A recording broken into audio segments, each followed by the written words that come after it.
What is up, rockers of the Rock Nation? Is your fellow rocker here, ex-Rockerman. I am back with my review of The Walking Dead, Season 5, Episode 11, The Distance. Now, before I say anything, my Fastlane review should be up either later tonight or early tomorrow or sometime before Raw tomorrow. Because I did watch it, and I managed to watch Walking Dead, but first I want to talk about The Walking Dead. Before anything, because I am fucking tired, and I want to go to sleep, but hopefully I can get these two videos up for you tonight. But as I was saying, The Walking Dead, Season 5, Episode 11, The Distance. And before I say anything on the episode in particular, this episode was just... compared to what the other episodes, the past two episodes, Episode 9 and Episode 10 has been, since the mid-season, so basically since the mid-season premiere. This episode, and actually the whole season I could even say too, has been the most light-hearted out of, at least in my opinion, this episode has been probably the most light-hearted out of everything. Because with Aaron, no wonder why he's so clean, it's just, I'll get more on this here in a minute, but in the beginning of the episode, we have Maggie and Sasha bringing in Aaron, as we all know Aaron, and later we find that Aaron's gay with a boyfriend named Eric, and even the interaction between them that we see, with the license plate and stuff like that, really helps lightheartedness, it really does, and it helps with like a glimmer of hope in a way, but then again, when a glimmer of hope comes in the show, you're like, oh god, something bad's going to happen, because it always does. And honestly, I still have a feeling something bad's going to happen. But again, like I said, Maggie and Sasha bring in Aaron to the group, and the way the group reacts to it shows how defensive they are of shit that's happened to them.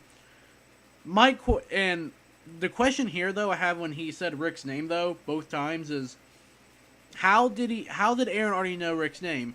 Turns out, well, we find out later in The Talking Dead, we probably find this out in the show, but I wasn't really paying attention, per se. I mean, I was watching it, but I wasn't paying attention to, like, specific facts. At this moment, I'll probably watch it again and do it, but apparently Aaron and his boyfriend Eric was trailing Rick and his group for about 2 to 3 weeks. So yeah, okay, that makes sense then. But why would you be trailing him? This is where part where you don't want to really trust people. I still don't want to trust them by the end of the episode. And honestly, during this sequence of the show, I honestly, and I still think this too, that Aaron is a really good bullshitter, because I just don't trust him. You don't want to trust anybody but Rick and Michonne and the rest of the group. But on this note, though, for saying that, though, the actress who plays Michonne makes a good point. Is, well, she doesn't talk about, is in this world right now, how many bad people's actually left and who's actually good, you know? But you still don't want to trust them. But I still believe that this guy Aaron is a really good bullshitter, and I laughed my ass off. And I probably shouldn't laugh my ass off at it, but I did when Rick just came up and punched him, knocking him out, basically, and they tied him up, you know, and this kind of shows how Rick can usually see through possible lies compared to what everyone else can, especially when it came to Michonne wanting to find them and stuff like that, you know. Michonne, you know, wanting, I'm trying to say, like, compared to everyone else, especially since Michonne, yes, she might have been true, she might have been not be true, but Michonne really, either if this wasn't a lie, if this was a lie, she's being too lighthearted and couldn't see through it. But as we see right now, this thing that Aaron brings up is not a lie, at least for the moment. And, you know, and Rick, his overprotectiveness is justified by the fact that he has to take care of Judith, he has Carl, which of course is daughter and son, as well as he's the leader of this huge group. And if he fucks up, his kids are in trouble, his people are in trouble, and you know he can lose control of the group. It's just that simple. Especially with him in the applesauce deal with Judith and stuff like that. It's kind of, you know, is justified.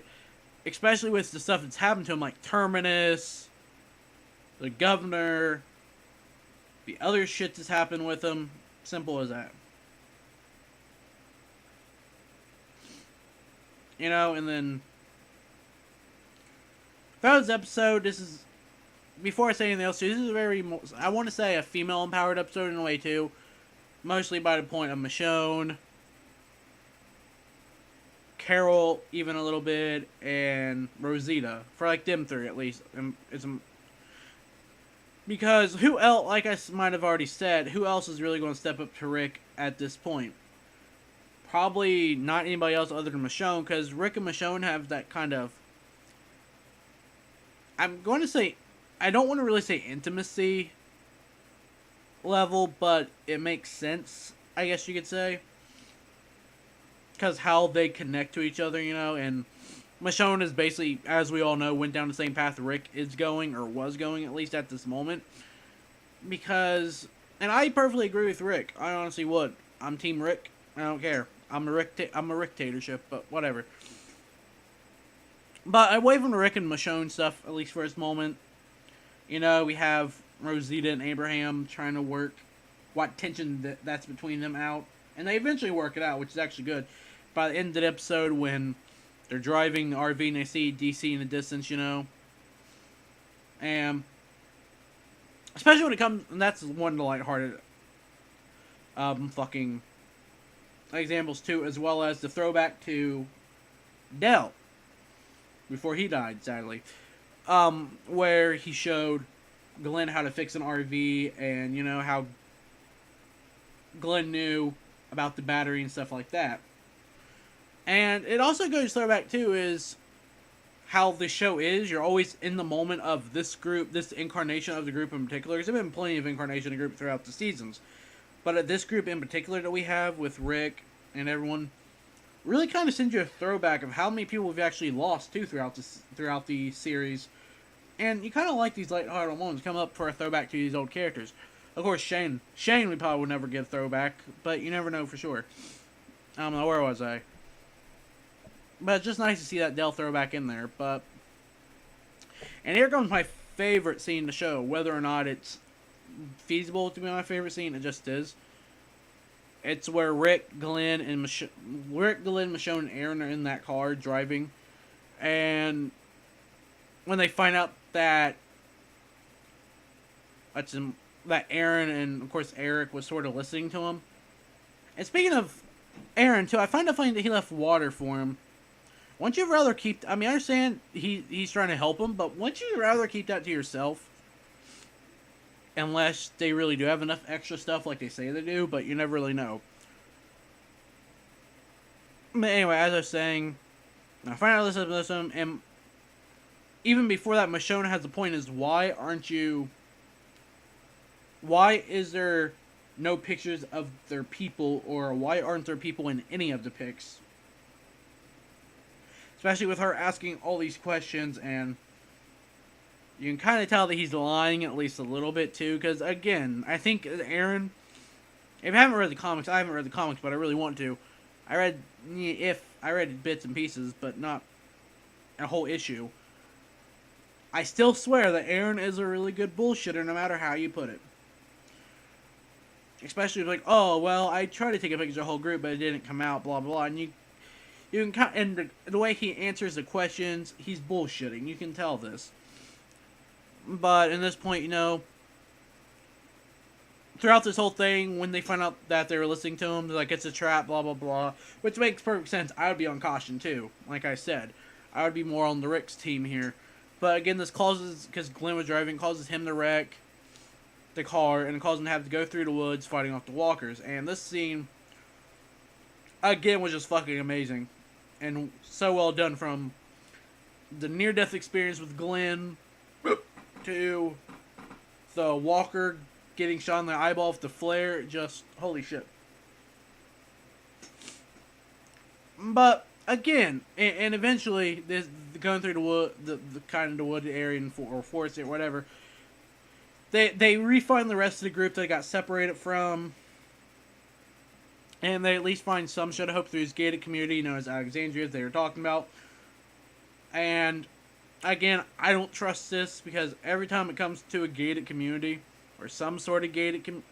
Like I said, it's Terminus or fucking Woodbury, whatever. It's just like, this is going to fuck them up because, in the way as we saw in the previews for the next episode, something's probably going to go down that we're not going to like. But I will say this, that by the end of the episode, Rick has calmed down and sort of starts listening to the group. If not the group, then just Michonne. Because Michonne is kind of, right now, acting as like a voice of reason to Rick. And I actually like what Carol says in this episode where she's like, you may have been wrong, but you're right. Could that be could that be a foreshadowing aspect to what they're doing? Yeah, I think it could be foreshadowing.